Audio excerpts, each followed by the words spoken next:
BJP की तरफ से सीएम पद की उम्मीदवार हो सकती है किरण बेदी, संघ से हरी झंडी का इंतजार, सूत्रों के हवाले से खबर। 19 जनवरी को बीजेपी की संसदीय बोर्ड में हो सकता है किरण बेदी के नाम का फैसला, इसी दिन हो सकता है ऐलान। दिल्ली विधानसभा चुनाव में बीजेपी का चेहरा होंगी किरण बेदी, प्रचार समिति की भी सौंपी जा सकती है कमान। आज तक से खास बातचीत में बोली किरण बेदी, उठाने को तैयार हूं कोई भी जिम्मेदारी। मैं जितनी देर मेरे पास हिम्मत होगी, जितने पास दिन मेरे पास दम होगा, मैं सेवा करूंगी, क्योंकि हमारी दिल्ली है।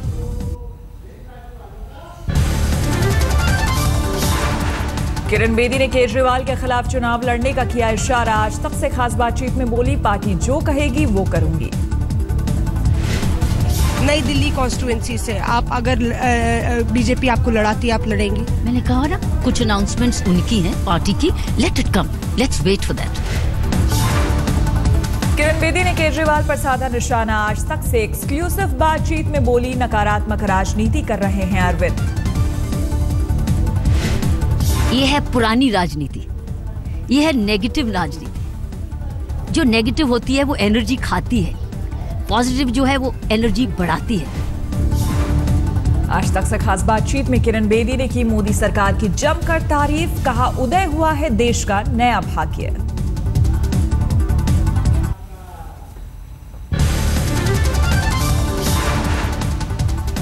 दिल्ली चुनाव में बड़ी होगी किरण बेदी की भूमिका, आज तक से खास बातचीत में बोले दिल्ली बीजेपी अध्यक्ष सतीश उपाध्याय। मेरा काम अध्यक्ष का है, किरण बेदी जी का अपना काम है, नेताओं का अपना काम है, सब लोग अपना काम करेंगे। एक नया और मजबूती मिलेगी मेरी टीम को। सतीश उपाध्याय ने केजरीवाल को दी नई चुनौती, कहा अब ऑटो पर चिपकाएं किरण बेदी के साथ अपना पोस्टर। इसमें कोई चेहरे का सवाल नहीं है, पार्टी ने पहले कहा था, अभी भी चेहरा कोई भी लड़ेगा, किरण जी को भी आप चाहे कुछ भी भूमिका दे दीजिएगा।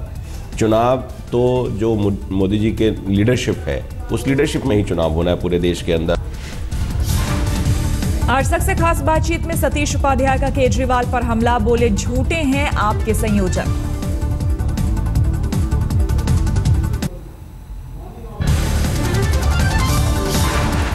किरण बेदी की तारीफ में बीजेपी ने पढ़े कसीदे, संबित पात्रा बोले सामाजिक और प्रशासनिक मुद्दों पर उन्हें लंबा अनुभव। आज किरण बेदी के भव्य स्वागत की तैयारी, बीजेपी मुख्यालय में शाम 5 बजे होगा कार्यक्रम। किरण बेदी के बाद अब बीजेपी में शामिल होंगी शाजिया इल्मी, 3 बजे बीजेपी मुख्यालय में कार्यक्रम। जो हमारी पुरानी साथी हैं, सीनियर हैं, एक बड़ी बहन की तरह से हैं, उनके आने से एक नई ऊर्जा आएगी और उनके एडमिनिस्ट्रेटिव स्किल्स की मुझे तजुर्बा भी है और बहुत सभी लोग जानते हैं उनके बारे में, तो इससे एक बहुत ही पॉजिटिव एनर्जी। किरण बेदी को लेकर आम आदमी पार्टी का हमला, कुमार विश्वास बोले बीजेपी ने मुझसे भी साधा था संपर्क। कैरियर का मुकाबला नहीं कर सकते, इसलिए उन्हें आयात करना पड़ा। वो शाजिया के पास गए, मुझसे भी अप्रोच किया गया, किरण बेदी के पीछे भी उतने दिन तक रहे, उन्हें समझौता करना पड़ा, आयात करना पड़ा। जयचंद वाली टिप्पणी पर कुमार विश्वास की सफाई, कहा कविता लिखी थी, कल विश्वास ने किरण बेदी को बताया था जयचंद। बीजेपी पर कांग्रेस ने भी साधा निशाना, कहा अवसरवादी हैं किरण बेदी, उन्होंने अन्ना को भी दिया धोखा। Neither Kiran Bedi nor Kejriwal. These are all individualistic approach. They are all leaders seeking individual glamour and importance. Delhi में कांग्रेस की अगुवाई कर रहे अजय माकन ने किरण बेदी और केजरीवाल पर बोला हमला, कहा दोनों ने अन्ना की पीठ पर छुरा भोंका। वो बेचारे अन्ना हजारे एक बुजुर्ग आदमी हैं, उन बुजुर्ग आदमी के कंधे पे सवार होकर के ये कह करके कि हमारा पूरा मूवमेंट नॉन पॉलिटिकल रहा है, उन दोनों ने मिलकर के अन्ना हजारे के पीछे ही छुरा भोंक दिया। दिल्ली में आज बीजेपी अध्यक्ष अमित शाह की रैली, तालकटोरा स्टेडियम में दोपहर 3 बजे रैली को संबोधित करेंगे अमित शाह। दलित वर्ग को लुभाने के लिए बीजेपी ने बुलाई है रैली। दिल्ली में पार्टी के दलित चेहरा उदित राज भी होंगे रैली में मौजूद। झुग्गी बस्तियों को लेकर बीजेपी ने खेला है दांव। 2022 तक पक्के मकान का पीएम का वादा, 5 साल में झुग्गी फ्री दिल्ली बनाने का वेंकैया ने किया है ऐलान।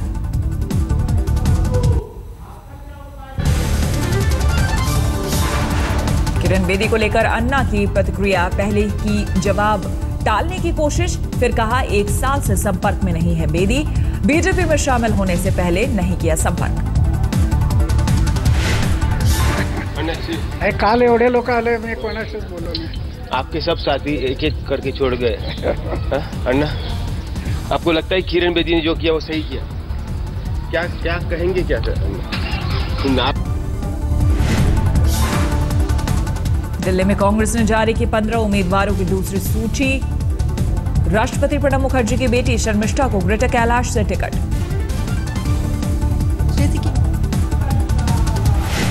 कांग्रेस और आम आदमी पार्टी की, लेकिन अब जो मुझे लग रहा है कि ये कॉन्टेस्ट कांग्रेस और बीजेपी की होगी, ये खास कॉन्स्टिट्यूएंसी में। तीसरी सूची में भी कांग्रेस ने नहीं किया नई दिल्ली सीट के उम्मीदवार का ऐलान। केजरीवाल के खिलाफ किरण वालिया के नाम की चल रही है अटकलें।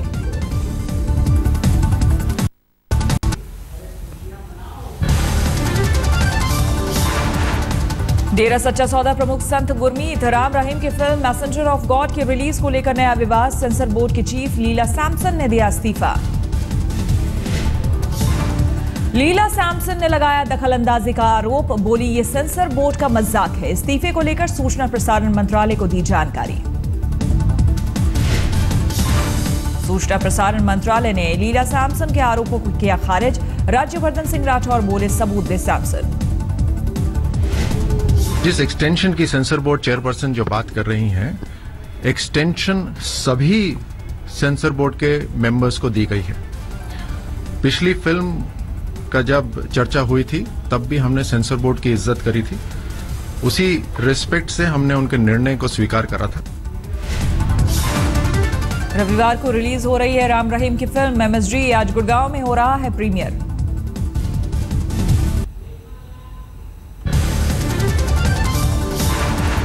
सुनंदा पुष्कर हत्या मामले में शशि थरूर से जल्द होगी पूछताछ। Delhi police commissioner BS Bassi ने दी जानकारी। मुंबई एयरपोर्ट पर मिला हमले की धमकी वाला पर्चा, बढ़ाई गई एयरपोर्ट की सुरक्षा, जांच में जुटी है पुलिस। 26 जनवरी को मुंबई में हमले की धमकी, कुछ दिनों पहले भी मिले थे कागजी नोट।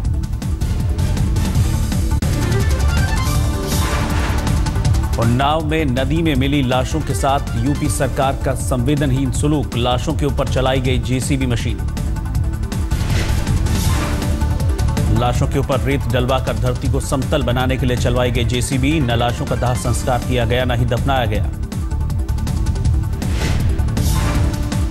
यूपी सरकार की संवेदनहीनता से खफा हुए स्थानीय पंडे, कहा लाशों का अनादर कर रही है सरकार।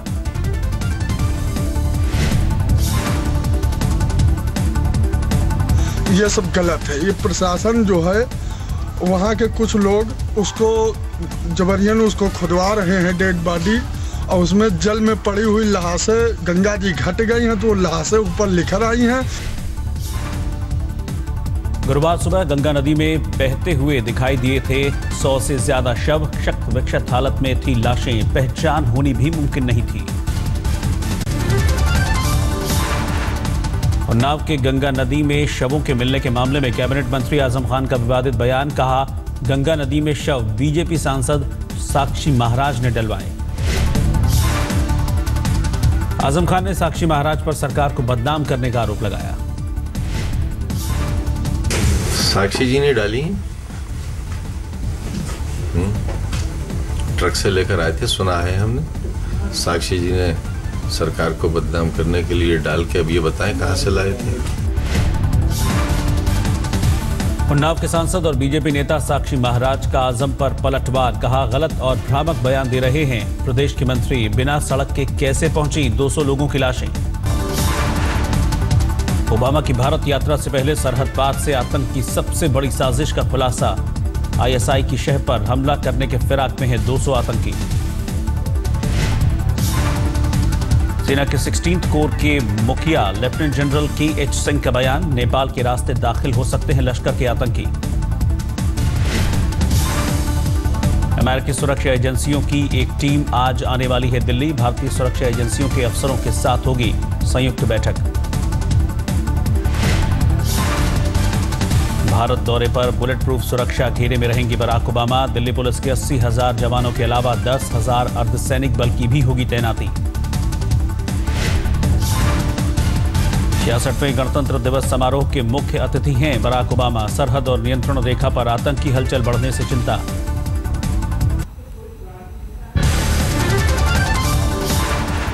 दिल्ली में धौला कुआं के पास भीषण आग, गेल के पाइपलाइन में आग। घंटों की मशक्कत के बाद दमकल कर्मियों ने आग पर पाया काबू। गैस पाइपलाइन में अचानक लगी आग। दमकल कर्मियों के मुताबिक मेट्रो की ड्रिलिंग हो सकती है आग की वजह। उसके अंदर पंचर हो गया था और उसी की गैस लाइन में ये आग थी, जिसमें हमारी 10 गाड़ियां लगी हैं और 1-1.5 घंटे के अंदर हमने आग को बुझा दिया है। 3 कारें जली हैं इसमें, बाकी कोई इंजर्ड वगैरह कोई नहीं। आग की वजह से रिंग रोड पर लगा लंबा जाम। घंटों मुश्किलों में फंसे रहे मुसाफिर। देखा गाड़ी जितनी गाड़ियाँ सेव कर सकते थे मैंने आगे अपनी गाड़ियाँ की, ऊपर वाले लोगों को नीचे लेके आए, घर के बाहर पानी फैला दिया ताकि घर में आग ना पहुँचे। काफ़ी बुरा हाल था। आगे भी आग थी, इस तरफ हर तरफ आगे आग थी। अब जाके सिर्फ कोने तरफ में आ गया, वो बचाने में लगे। वित्त मंत्री अरुण जेटली से मिले आंध्र प्रदेश के सीएम चंद्रबाबू नायडू। सूबे के विकास को लेकर हुई बातचीत। बहुजन समाज पार्टी ने दिल्ली में चुनाव लड़ने का किया ऐलान। लखनऊ में मायावती ने कहा सभी 70 सीटों पर पार्टी लड़ेगी चुनाव। मां सोनिया गांधी के संसदीय क्षेत्र रायबरेली में प्रियंका का ग्राउंड वर्क। 2 दिनों के दौरे में कार्यकर्ताओं, स्थानीय नेताओं और विधायकों से मुलाकात। बिहार के सीएम जीतन राम मांझी का बड़बोलापन। 3 साल में बिहार को नंबर 1 राज्य बनाने का दावा। बोले मोदी को 13 साल लगे, हमें 3 साल दे दो। जनता परिवार के मिलन की तस्वीर हुई साफ। नीतीश कुमार से मिलने के बाद बोले शरद यादव, कहा राज्य स्तर पर नहीं राष्ट्रीय स्तर पर ही होगा विलय।